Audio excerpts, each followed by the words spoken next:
वादे के मुताबिक हम फिर से हाजिर हैं। जैसा कि हमने क्लास 12th में लास्ट वीडियो में बच्चों से वादा किया था कि हम आपके नेक्स्ट चैप्टर के मोस्ट इंपॉर्टेंट क्वेश्चन लेकर आएंगे, लेकिन साथ ही साथ हमने एक बात आप लोगों से और भी बोली थी। वो क्या थी कि आपको अब जो नेक्स्ट चैप्टर है वो पढ़कर आना है, ताकि आप इस कोर्स यानी कि इस चैप्टर के पढ़ाए गए सभी प्रश्नों को अच्छी तरीके से समझ सके।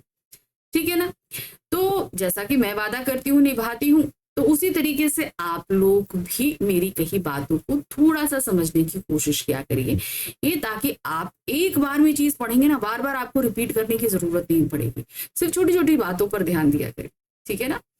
हेलो एवरीवन, मैं रूपाली वर्मा। आज हम करा रहे हैं क्लास 12th हिंदी कोर की हमारी बुक है आरोह भाग 2। इसके काव्य खंड का कौन सा अध्याय है? चौथा अध्याय। पहला हमने कौन सा पढ़ा था? आत्म परिचय और एक गीत। दूसरा पतंग पढ़ा था। तीसरा हमने एक कविता पढ़ी थी, वो दो कविताएं थी, कविता के बहाने और बात सीधी थी। आज हमारा चौथा अध्याय है कैमरे में बंद अपाहिज। ये एक तरीके से उन लोगों के ऊपर व्यंग है जो किसी की लाचारी का फायदा उठाते, किसी भी तरीके से पैसा कमाने के लिए, शोहरत कमाने के लिए, कुछ भी करने के लिए। तो ऐसे लोगों पर ही वो सीधा सीधा किया गया व्यंग है। ठीक है? तो ये कविता हमारे सामने प्रस्तुत की थी रघुवीर सहाय जी ने। कविता का पूरा डिटेल एक्सप्लेनेशन लाइन वाइज दे चुकी हूँ, मल्टीपल चॉइस क्वेश्चंस भी करा चुकी हूँ। आज हम करेंगे इसके सब्जेक्टिव क्वेश्चंस, यानी कि पूरा जो डिटेल में लिखने होते हैं। अब ये ध्यान रखिएगा कि आप लोगों के पास दो तरीके के प्रश्न आपके एग्जाम में आ रहे हैं, शॉर्ट क्वेश्चंस भी आ रहे हैं और लॉन्ग क्वेश्चंस भी आ रहे हैं। इनकी वर्ड लिमिट अलग अलग रहेगी। तो हमेशा ये कोशिश करिए कि क्वेश्चंस को समझने की कोशिश कीजिए, चैप्टर को समझने की कोशिश कीजिए, ताकि क्वेश्चंस के जो आंसर्स हैं वो आप छोटे बड़े अपने आप से कर सकें। ठीक है ना? तो यहाँ पर आपके लिए हम शॉर्ट क्वेश्चंस भी लाए हैं, लॉन्ग क्वेश्चंस भी लाए हैं, तो दोनों को ध्यान से देखिए। ठीक है, शुरू कर रहे हैं। पहला प्रश्न है, मीडिया के अमानवीय व्यवहार को एक उदाहरण देकर समझाइए। अब ये कविता पूरी तरीके से एक अमानवीय व्यवहार ही है मीडिया द्वारा। एक अपाहिज व्यक्ति को लाकर आपने स्टूडियो में बैठा दिया और आप उनसे इंटरव्यू कर रहे हो कि भाई आप अपंग हो, आपको अपंग होने में कैसा लगता है, आप अपंग होकर आपको क्या परेशानी होती है। तो इस तरीके के आंसर, एक तरीके क्वेश्चन जो है उससे एक तरीके से अमानवीय व्यवहार ही उसके दर्द और दुख को और ज्यादा बढ़ाने की कोशिश है, जो कि बहुत ही गलत है ना? मीडिया के अमानवीय व्यवहार का अंदाजा यहीं से लगाया जा सकता है कि कार्यक्रम का संचालक उस अपाहिज व्यक्ति से कहता है कि इशारा करके उसे बताएगा कि उसे अपने आप को दर्शकों के सामने कैसे दिखाना है। भाई, एक अपाहिज व्यक्ति को तुमने स्टूडियो में लाकर रख दिया और तुम वहां पर इशारा करके उस व्यक्ति से कह रहे हो कि तुम अपने दर्शकों को अपने को कैसे प्रेजेंट करोगे, कि वह अपाहिज होकर आखिर कैसा महसूस करता है। अगर कोई व्यक्ति अपाहिज है तो वो कैसा महसूस कर रहा है, वो कैसे बयां करेगा? संचालक अपाहिज व्यक्ति को उत्तर देने के लिए तरह तरह से उकसाता है। भाई, तुम किसी तरीके से उत्तर दो, इसके लिए वो उन्हें क्या कर रहा है, बहुत तरह तरह से उकसा रहा है कि नहीं भाई कैसा, ऐसे प्रश्न पूछ रहा है ताकि वो अपने दर्द को, तकलीफ को एकदम बयां करना शुरू कर दे। संचालक चाहता है कि वह अपाहिज व्यक्ति कैमरे के सामने वैसा ही व्यवहार करके दिखाए जैसा उसने उससे कहा था। अब जब जैसे वो व्यक्ति वहां लाया गया, ठीक है, तो उसको ब्रीफिंग दी जाती है कि तुम इस तरीके से बोलोगे, तुम इस तरीके से रिएक्ट करोगे। अब संचालक क्या कह रहा है कि तुमको बैठा तो दिया कैमरे के सामने, मगर तुम्हें रिएक्ट वैसे करना है जैसे मैंने कहा था। जैसा तुम महसूस कर रहे हो वैसा रिएक्ट नहीं करना है, जैसे मैंने कहा है वैसे करना है, ताकि उसके दर्शक अपनी दिलचस्पी उसके साथ बनाए रखें, यानी कि लोग उसके साथ जुड़े रहें। अब उसका कार्यक्रम सफल व रोचक बन सके, जिससे उसे अधिक व्यावसायिक लाभ हो। तो अब यहाँ पर अगर आप किसी व्यक्ति का साक्षात्कार ले रहे हो तो उसे अपनी तरह से अपनी भावनाओं को बताने का हक होना चाहिए, लेकिन यहाँ पर आप अपाहिज व्यक्ति को और ज्यादा दयनीय स्थिति में ला रहे हो। जो उसकी वास्तविक पोजीशन है वो नहीं ला रहे हो, उसे और ज्यादा दयनीय स्थिति में ला रहे हो, ताकि आपकी जो है कार्यक्रम में ज्यादा से ज्यादा लोग जुड़े, प्रसिद्धि हो आपके कार्यक्रम की और आपकी टीआरपी बढ़े और आपको पैसा मिले, जो कि एक गलत तरीका है, अमानवीय व्यवहार। उस व्यक्ति की लाचारी से आप पैसा कमाना चाह रहे हो, उसकी लाचारी का आप मजाक उड़ा रहे हो, तो ये एक अमानवीय व्यवहार ही है ना? चलिए नेक्स्ट क्वेश्चन आते हैं, पर्दे पर वक्त की कीमत है, पंक्ति से क्या आशय। अब एक ही पंक्ति दी गई, पर्दे पर वक्त की कीमत है, यानी कि जो पर्दा, जो कार्यक्रम दिखाया जा रहा है वो चलचित्र का पर्दा है, उस पे एक एक मिनट का पैसा होता है। ठीक है, देखिए क्या है, पर्दे पर वक्त की कीमत है, पंक्ति से आशय यह है कि पर्दे पर जो कार्यक्रम दिखाए जाते हैं उनका समय पहले ही निर्धारित होता है। यानी कि क्या है, आपको पता है कि भाई ये कार्यक्रम 45 मिनट ही दिखाया जाएगा, बस इतना ही, इससे ज्यादा हम नहीं बढ़ सकते। और कविता में संचालक भी यह बताने की कोशिश कर रहा है कि दूरदर्शन पर किसी कार्यक्रम को दिखाना समय की दृष्टि से कितना महंगा पड़ता है। ठीक है, क्योंकि मैंने बताया ना, एक एक समय की कीमत होती है और हर समय के लिए, हर कार्यक्रम के लिए एक समयावधि होती है, क्योंकि दूरदर्शन व कार्यक्रम संचालक को किसी के हित या पीड़ा से कोई मतलब नहीं होता। वे अपने कार्यक्रम को कम से कम समय में लोकप्रिय बनाकर अधिक से अधिक पैसा कमाना चाहते हैं। तो यहाँ पर क्या होता है, भाई आपको तकलीफ आपको बयां करनी है, आपको इतने मिनट का समय दिया है, इतने मिनट के समय के अंदर आप अपनी तकलीफ, अब वो व्यक्ति अगर सहज नहीं है तो उतने समय में वो अपनी तकलीफ नहीं बयां कर पाएगा ना। तो यहाँ पर क्या वो बताया जा रहा है कि आपको एक समय अवधि में बांट दिया जाता है, आप अपनी तकलीफ बता पाओ ना बता पाओ कोई मतलब नहीं, हमें तो इतने समय में अपना कार्यक्रम खत्म करना है। और वो पीछे से सिर्फ उस व्यक्ति को इसीलिए फोर्स करते हैं कि बताओ बताओ बताओ, क्योंकि इतने समय के बाद वो कार्यक्रम खत्म हो जाएगा, फिर वो उस चीज को बयान नहीं करते। तो इसीलिए कहा गया पर्दे पर वक्त की कीमत है। कविता में छुपी क्रूरता का चित्रण कीजिए। अब देखिए क्या है, जो उसके अंदर क्रूरता छिपी हुई है, किस तरीके से उसके दर्द को पोंछा जा रहा है, मतलब उसको बार बार तकलीफ पहुंचाई जा रही है, वो इस कविता की क्रूरता है। कवि ने इस कविता के माध्यम से मीडिया का करुणा के मुखौटे में छिपी क्रूरता को दिखाने का प्रयास किया है। मीडिया किस तरह व्यवसायिक लाभ के लिए कमजोर लोगों के साथ अमानवीय व्यवहार करती है, यह कविता में एक अपाहिज व्यक्ति के साक्षात्कार के जरिए दिखाया जा रहा है कि जो लोग बहुत कमजोर होते हैं, अपाहिज होते हैं, किस तरीके से मीडिया उनका मजाक उड़ा रही है। कार्यक्रम के संचालक द्वारा झूठी सहानुभूति दिखाकर अपाहिज व्यक्ति से तरह तरह के बहुत से बेतुके प्रश्न पूछकर उस अपाहिज व्यक्ति को रुलाने का प्रयास किया जा रहा है। ऐसे प्रश्न पूछे जा रहे हैं ताकि वो व्यक्ति रो दे। अब देखिए, हम अगर किसी को रुलाने का प्रयास कर रहे हैं तो हम क्रूर हुए कि नहीं हुए? रोता व्यक्ति कब है? जब उसे दर्द होती है, तकलीफ होती है। अगर हम उस किसी व्यक्ति को जानकर तकलीफ दें तो ये तो बहुत गलत है ना। और उसके अपाहिजपन का मजाक उड़ाया जाता है, उसे रोने पर मजबूर करने की कोशिश करना, वह भी सिर्फ इसलिए ताकि उसके दुख दर्द व तकलीफ को दिखाकर सहानुभूति प्राप्त कर अधिक से अधिक पैसा कमाया जा सके। यह क्रूरता की चरम सीमा नहीं है तो क्या है? बात सही है। आप किसी के दर्द या तकलीफ को किस लिए उभार रहे हो? ताकि आप ज्यादा से ज्यादा पैसा कमा सको। ये तो बहुत ही गलत है ना। इसे क्रूरता ही तो बोलेंगे, इसे तो मानवीय व्यवहार नहीं कहेंगे ना।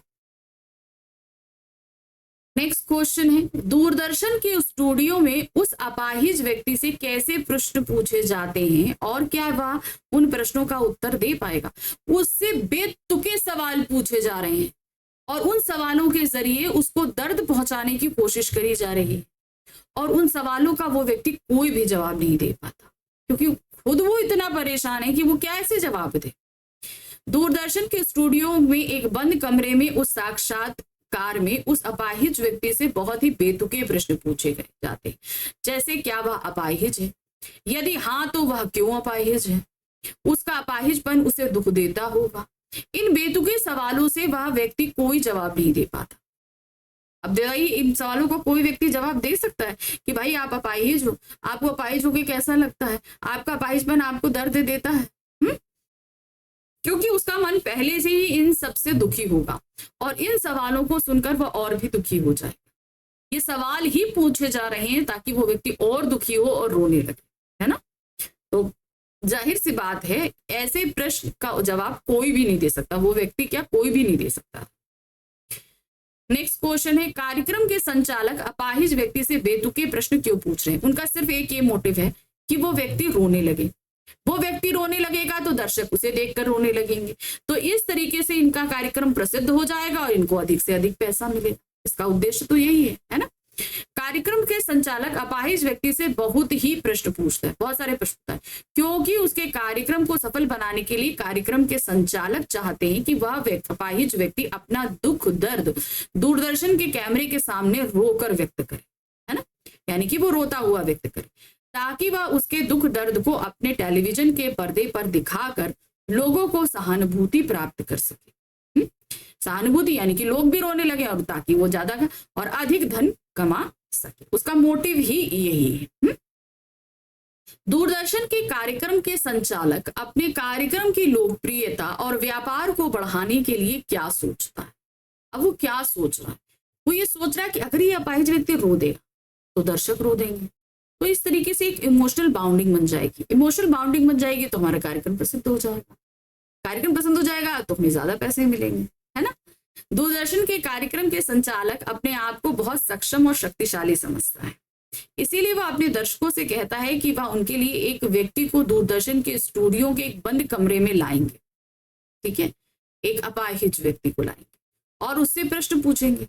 दूरदर्शन के कार्यक्रम के संचालक असल में अपनी लोकप्रियता और व्यापार बढ़ाने के लिए एक अपाहिज व्यक्ति का साक्षात्कार दर्शकों को दिखाना चाहते हैं। तो यहाँ पर वो क्या लोकप्रियता के लिए क्या कर रहा है? एक ऐसे लाचार व्यक्ति को लेकर आया है ताकि वो व्यक्ति इमोशनली लोगों दर्शकों के साथ बन सके, जिससे उसको प्रसिद्धि मिल सके। यानी कि दूरदर्शन जो कार्यक्रम है उसको प्रसिद्धि मिल सके। नेक्स्ट क्वेश्चन है, आपकी राय में अपंगों के प्रति कैसा व्यवहार होना चाहिए?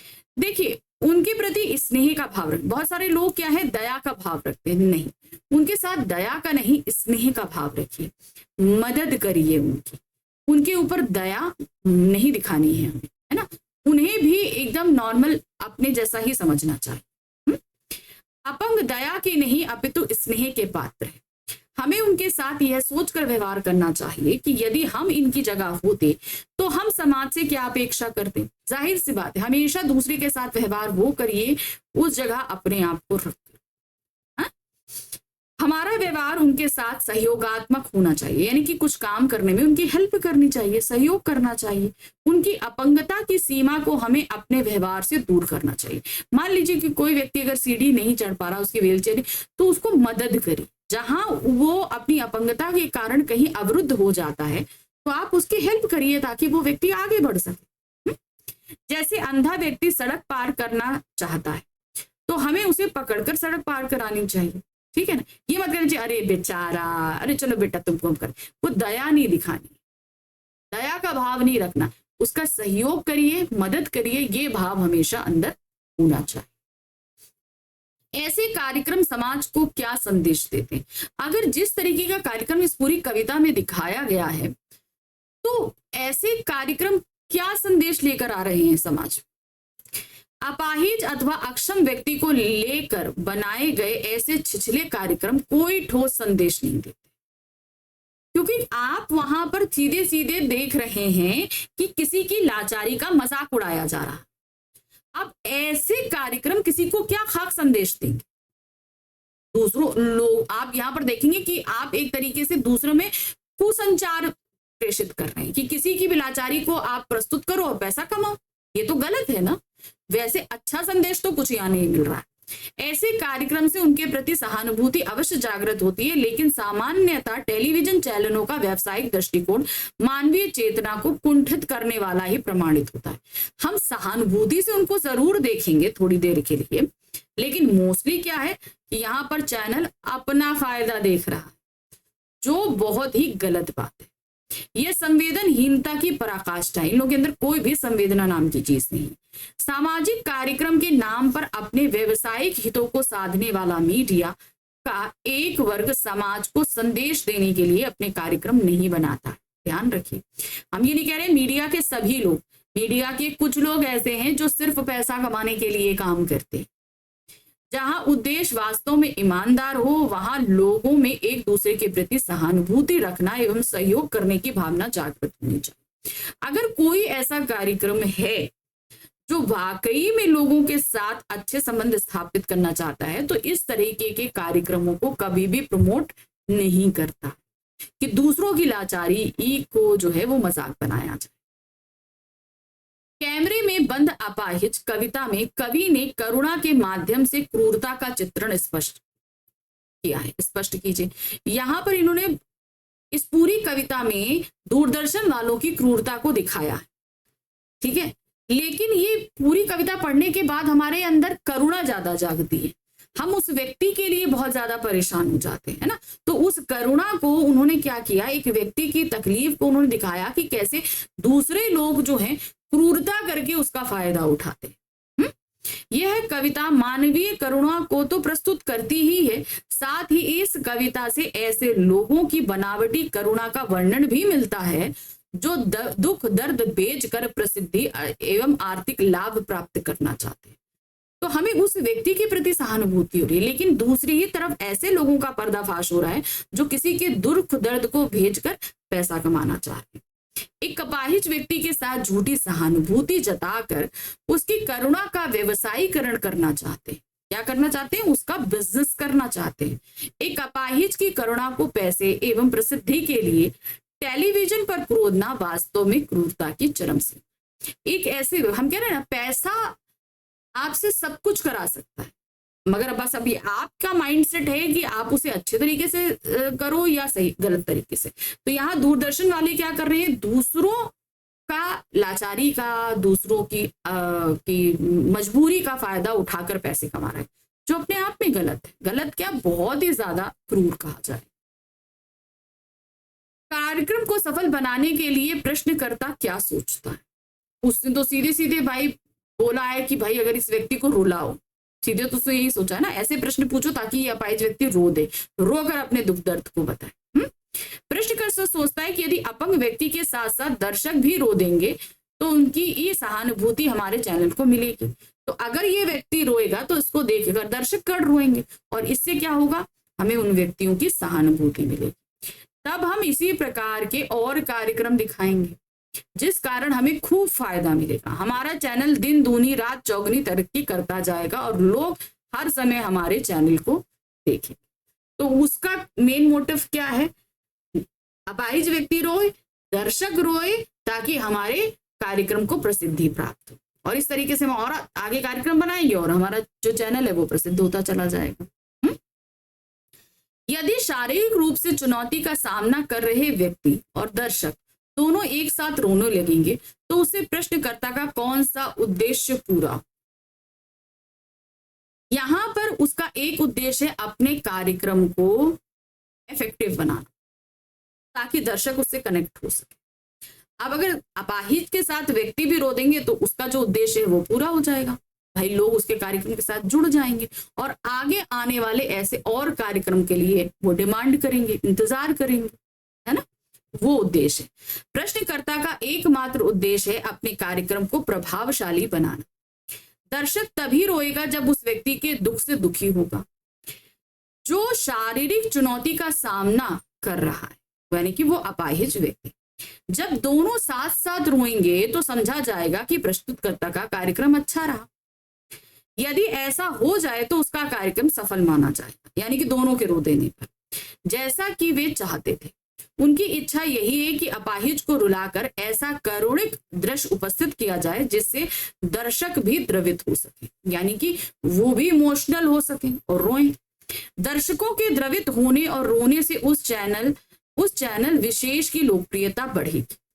लोकप्रियता बढ़ने से उसे धन, व्यवसाय में वृद्धि एवं प्रशंसा हासिल होगी और उसका यही उनका उद्देश्य है। मेन क्या है, मेन उद्देश्य क्या है, पब्लिसिटी, आपका पूरी तरीके से और पैसा कमाना, दोनों ही काम हो जाएंगे। उनका यह भी उद्देश्य पूरा हो जाएगा कि हमने सामाजिक कार्यक्रम दिखाया है। सामाजिक उद्देश्य का कार्यक्रम, भाई हमने समाज के उद्देश्य का कार्यक्रम दिखाया, हमने धन भी कमाया, लोकप्रियता भी पाई, सब कुछ कर लिया। एक ऐसा कार्यक्रम जिसमें अपंग व्यक्ति की व्यथा का मार्मिक चित्रण हो, उस व्यक्ति की सोच, उसकी वेदना का हूबहू चित्रण दर्शाया गया, यानी कि जो व्यक्ति जिससे तकलीफ में हमने वैसे ही दिखाया है ना। तो इस वजह से हमारे चैनल को प्रसिद्धि प्राप्त हो जाएगी। नेक्स्ट क्वेश्चन है, कैमरे में बंद अपाहिज कविता को क्या संवेदनहीन कहा जा सकता है? तर्क के आधार पर अपने मत प्रस्तुत कीजिए। हमारी सोच से तो ये वाकई संवेदनाहीन, जब हम अपने सामने किसी लाचार व्यक्ति को देखें और उसके दुख और दर्द को ना समझें, उसका मजाक उड़ाएं, उससे फायदा उठाने की कोशिश करें, उससे पैसा कमाने की कोशिश करें, तो एक तरीके से हमारे अंदर की संवेदना मर गई। हमारे अंदर की संवेदना तभी जागृत है कि जब सामने वाला व्यक्ति दुख में है या तकलीफ में है तो हम उसकी दुख और तकलीफ को समझें और उसकी मदद करें। लेकिन इस पूरी कविता में उस लाचार व्यक्ति की तकलीफ का फायदा उठाया जा रहा है। तो एक तरीके से हम ये कहेंगे कि पूरी तरीके से ये संवेदनहीन कविता ही है। कैमरे में बंद अपाहिज कविता वास्तव में मीडिया द्वारा लोगों की पीड़ा बेचने की स्थिति को दर्शाती है। ठीक है, बिल्कुल सही है। तथाकथित संवेदनशील कार्यक्रमों का संचालन करने वाले स्वयं संवेदनहीन हो जाते हैं। यहाँ पर मीडिया के ऊपर बहुत बड़ी जिम्मेदारी है हमारे समाज में कि लोगों के अंदर संवेदना का संचार करे, लेकिन यहाँ पर उल्टा हो रहा है। ये कार्यक्रम पूरी तरीके से संवेदनहीनता को दर्शा रहे हैं। वे पीड़ित व्यक्ति से अर्थहीन एवं मूर्खतापूर्ण प्रश्न पूछ रहे हैं जिनका कोई मतलब नहीं, क्योंकि उनका उद्देश्य सिर्फ ऐसे प्रश्न करना है जिससे पीड़ित की वेदना उसके आंसुओं के रास्ते छलक उठे, यानी उसका जो दर्द है, जो तकलीफ है, वो आंसुओं के जरिए बाहर आ सके और दर्शक उनके कार्यक्रम में रुचि लें। किसी भी तरह उनका TRP बढ़े और उन्हें इसका व्यवसायिक लाभ प्राप्त। बात सही है भाई, वो अपने कार्यक्रम प्रसिद्धि करके पैसा ही तो कमाना चाह रहे हैं। उनका एकमात्र उद्देश्य अपाहिज या पीड़ा युक्त व्यक्ति की वेदना को दूरदर्शन के माध्यम से बेचना है। पैसा कमाने का मतलब क्या है? आप किसी की चीज को बेच रहे हो, दूसरा खरीद रहा है। इसीलिए इस कविता को संवेदनहीन यानी करुणा के मुखौटे में छिपी क्रूरता की कविता माना जाना चाहिए। नेक्स्ट क्वेश्चन है, पर्दे पर वक्त की कीमत कहकर कवि ने पूरे साक्षात्कार के प्रति अपने नजरिया किस रूप में दिखाया है? यानी कि यहाँ पर एक तरीके से मीडिया जो है वो सहानुभूति बेचकर पैसा कमा रही है और उसके भी लिए लिमिटेड। भाई किसी को दुख या दर्द तकलीफ बताने के लिए समय में बाउंड नहीं किया जाता है, नहीं किया जा सकता ना। तो यहाँ पर वही काम हो रहा। कवि कहना चाहता है कि मीडिया के लोग सहानुभूति अर्जित करना चाहते हैं। वे चाहते हैं कि अपंग व्यक्ति साथ साथ दर्शक भी रोने लगे, लेकिन वे इस रोने वाले दृश्य को ज्यादा देर तक नहीं दिखाना चाहते, क्योंकि ऐसा करने से उनका पैसा बर्बाद होगा। वे समय और पैसे की बर्बादी नहीं चाहते। मेन क्या है, सिर्फ उतना दिखाना चाहते हैं जिससे उनकी लोकप्रियता, अगर उसी चीज को वो ज्यादा समय तक दिखाएंगे तो उनका पैसा खर्च ज्यादा होगा, उनको उतना मिलेगा नहीं। इसलिए उसको ज्यादा लंबे समय तक नहीं दिखाना चाहते और चाहते हैं कि भाई जल्द से जल्द ये व्यक्ति रो दे। तो इसीलिए उससे एकदम बेतुके सवाल भी पूछ रहे हैं। नेक्स्ट है, सामाजिक उद्देश्य से युक्त ऐसे कार्यक्रम को देखकर आपको कैसा लगेगा? अपने विचार लिखिए। ये सामाजिक उद्देश्य का जो भी कार्यक्रम होता है लोगों में प्रेम, सौहार्द, ये सारी चीजें बढ़ाता है, लेकिन ये कार्यक्रम ऐसा नहीं, बिल्कुल भी नहीं, है ना। सामाजिक उद्देश्य युक्त ऐसे कार्यक्रम देखकर लोगों के मन में प्रेम, सौहार्द, दया, सहानुभूति की भावना का विकास होता है। वे आपस में एक दूसरे का दुख दर्द समझकर उसे दूर करने का प्रयास करते हैं। हम क्या भाई इस तरीके का अगर अपाहिज व्यक्ति का कार्यक्रम दिखाया जाएगा तो हमारे मन में ये भावना उत्पन्न हो चाहिए कि ठीक है, हम भी अगर कभी किसी लाइफ में किसी अपाहिज व्यक्ति से मिलेंगे तो हम उसकी मदद करेंगे। हमारे अंदर ये भाव उत्पन्न होना चाहिए ना। शारीरिक रूप से विकलांग व्यक्ति भी स्वयं को हे दृष्टि से नहीं देखते। अब आप ऐसे बहुत सारे अपंग व्यक्ति को देखिए, वो अपनी कमियों को जो है वो नफरत नहीं करते, वो अपनी कमियों से लड़कर जीतना चाहते हैं। वे भी स्वयं को समाज का एक हिस्सा बनाकर सक्रिय सदस्य के रूप में ढलने के लिए प्रयत्नशील रहते। तो सामाजिक उद्देश्य का जो कार्यक्रम एक्चुअल में होता है वो हमारे अंदर प्रेम, सौहार्द पैदा करता है, हमें इस बात के लिए इंकरेज करता है कि हम अगर भविष्य में किसी ऐसे व्यक्ति से मिले तो हम उसको सहयोग की भावना दें, उसकी मदद करें। लेकिन जो ये कार्यक्रम दिखाया जा रहा है वैसे तो वो क्या कहते हैं सामाजिक उद्देश्य से युक्त कार्यक्रम है, लेकिन एक्चुअल में उसके पीछे का मोटिव कुछ और ही। नेक्स्ट क्वेश्चन है, कैमरे में बंद अपाहिज कविता के व्यंग पर टिप्पणी कीजिए। अब ये पूरी कविता दूरदर्शन वालों के ऊपर व्यंग है, ऐसा व्यंग जो लोग पैसा कमाने के लिए किसी की भी तकलीफ को बेचने के लिए तैयार रहते हैं। वो किसी भी तरीके से प्रसिद्धि पाना चाहते हैं, पैसा कमाना चाहते हैं। तो ऐसे लोगों के ऊपर सीधे सीधे ये व्यंग और कटाक्ष किया गया है इस कविता के माध्यम से।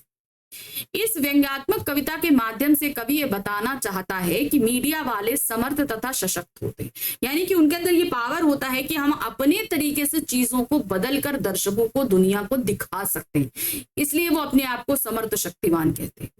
वे किसी की भी करुणा को खरीद बेच सकते हैं। वे ऐसे व्यक्तियों को समाज के सामने लाकर सहानुभूति बटोरना चाहते हैं जो कमजोर और असक्त है, यानी कि वो अपने लिए सहानुभूति बटोर रहे हैं ऐसे व्यक्तियों को लाकर। इससे उनकी लोकप्रियता और आमदनी दोनों में वृद्धि होती है। इस कविता के माध्यम से कवि मीडिया के व्यवसायिक दृष्टिकोण एवं समाज के हाशिए पर खड़े लोगों के प्रति उनकी छिछली मनोवृत्ति को स्पष्ट करता है, यानी कि वो समाज के जो बेसिक मूल्य हैं, परोपकारिता, मनुष्यता, प्रेम, स्नेह, सौहार्द, उन सभी को इन्होंने ताक पर रख दिया और जो है इस तरीके के प्रोग्राम दिखा रहे हैं। समाज में मौजूद सफेद पोश वर्ग की मानसिकता की पहचान कराने में यह कविता पूरी तरह सक्षम, जो अपने आप को तो बड़ा जो है वो समाज सेवा, सोफिस्टिकेटेड कहते हैं, लेकिन ऐसे होते हैं उनकी असलियत। ऐसे लोगों पर पूरी तरीके से ये कविता कटाक्ष। तो देखिए यहाँ पर हमने करीबन 15 क्वेश्चन आपको इस कविता पर दिए। आपको हर तरीके से समझाने की कोशिश करी कि भाई शॉर्ट क्वेश्चंस भी आ रहे हैं, लॉन्ग क्वेश्चंस भी आ रहे हैं, आपको किस तरीके से इन्हें प्रिपेयर करना। तो इसी तरीके से इन्हें प्रिपेयर करिएगा, ठीक है। हर चैप्टर में मैं इसी तरीके से क्वेश्चन लेकर आऊंगी ताकि आपको बहुत अच्छे से सभी चीजें समझा सकूं, ठीक है। चलिए मिलते हैं अगली बार हम फिर से एक नए अध्याय के साथ में, लेकिन उसे पढ़कर अच्छे से रखिएगा, क्योंकि जितना आप पढ़ लोगे ना उतना आसान होगा आपके लिए चीजों को समझना, ठीक है। तो अगली जो कविता है वो अपने आप में बहुत ही छोटी है और बहुत ही आसान है। अब उसमें हम देखेंगे कि क्वेश्चन कैसे बन रहे हैं। कविता कौन सी है? उषा। तो उसको आप पढ़कर रखिएगा और हम लेकर आएंगे नेक्स्ट टाइम इसके क्वेश्चंस। लेकिन तब तक फटाफट चैनल को सब्सक्राइब कीजिए, लाइक कीजिए, शेयर कीजिए। कोई भी क्वेरी है, कुछ भी है, बेधड़क आप कमेंट्स कर सकते हो, ठीक है। मैं टाइम मिलते ही सारे कमेंट्स पढ़ती हूँ और उनके जवाब भी देती हूँ। और इसके अलावा एक चीज और ध्यान रखिएगा, अगर आपको ऐसा लगता है कि चीज